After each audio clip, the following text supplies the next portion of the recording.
এখন আমি যাচ্ছি নওগাঁ চণ্ডীপুরে দাদা শ্বশুরের বাড়ি। আমাকে দাওয়াত দিছিল ওখানে। শুক্রবারে নামাজের পরে ওখানে যাচ্ছি। রাস্তা দিয়ে কিছু ভিডিও করলাম মোটরসাইকেল থেকে।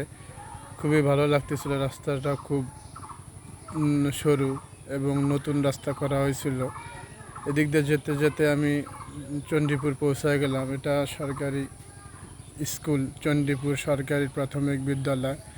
এখানে যেতে আমার মেয়ে জেদ ধরলো, বলতেছে বাবা আমি ভিতরে যাব। তখন ভিতরে যায় খুবই সুন্দর একটা রুমের ভিতরে এখানে ছেলেমেয়েরা খেলাধুলা করে, সাইডে গার্জিয়ান বসে থাকে, খুবই সুন্দর। এদিক দিয়ে ঘুরে ঘুরে এরপরে মাস্টার সাহেবের সাথে কথা বলে বললাম স্যার একটু অনুমতি দিলে উপরে যেতাম। তখন উনি বললো না না ঘোরেন, খুবই আপনারা নতুন আসছেন। তখন এদিক দিয়ে আমরা ঘোরাফেরা করি মেয়েকে নিয়ে, খুবই ভালো লাগলো। আয়া এসে ঝাড়ঝাঁটা দিচ্ছে, আয়ার সাথে কথা বললাম। উনি বলল যে ঘোরেন, সমস্যা নেই।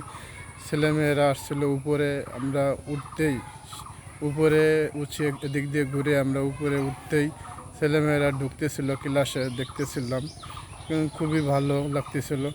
সকাল ভোরের দিকেই আমরা চলে ঘুরতে যাই, খুবই ভালো। চেয়ার টেবিল এমনি পড়ে আসে, লোক নাই। সিঁড়ি দিয়ে আমরা উপরে যাই।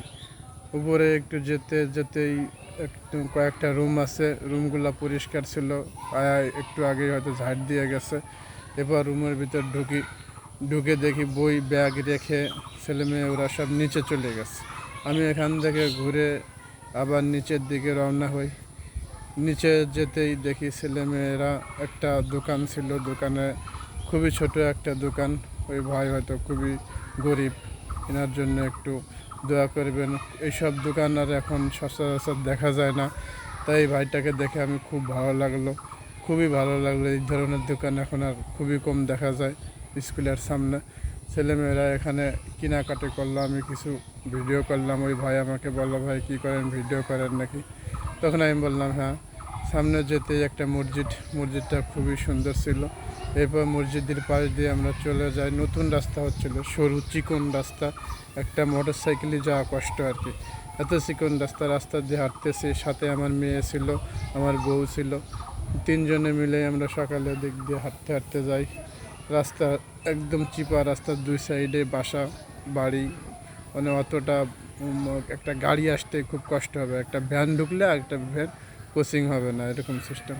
সামনে যেয়ে দেখি গ্রামের ভিতর খুবই সুন্দর একটা বাড়িটার দিকে তাকে বললাম এত সুন্দর বাড়ি। পরে পাশে একটা লোকের সাথে থেকে জিগায় বলল এ লোক ডাক্তার ছিল, এখানে থাকে না, বাড়িটা তারামারায় থাকে সম্ভবত।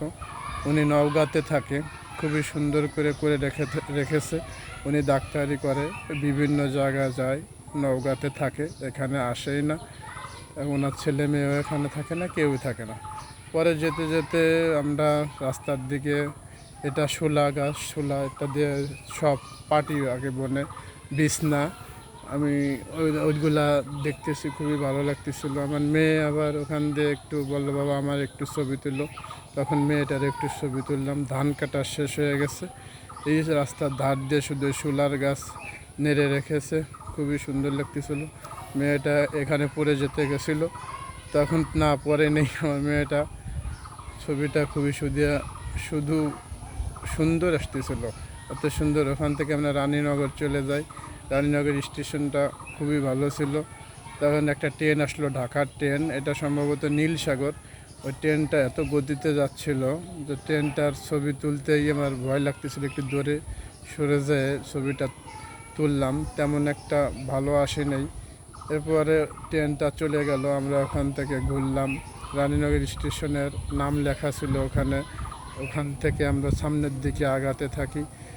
খুবই ভালোই লাগতেছিল, ঠান্ডা আবহাওয়া, মেঘলা আকাশটা একটু মেঘলা ছিল। আমার ছেলের একটা ছবি তুললাম, ও শুধু ঘোরে আর হাঁটে, কী বলবো দেখেন, মনে হয় পরে যায় তাও পরে না, এমনভাবে করলেও আসে না।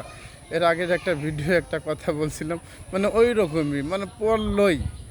যাক, আল্লাহ হাফেজ। অনেক কথা বললাম। ভিডিওটা কেমন হলো সবাই জানাবেন এবং আমার জন্য দোয়া করবেন। আসসালামু আলাইকুম।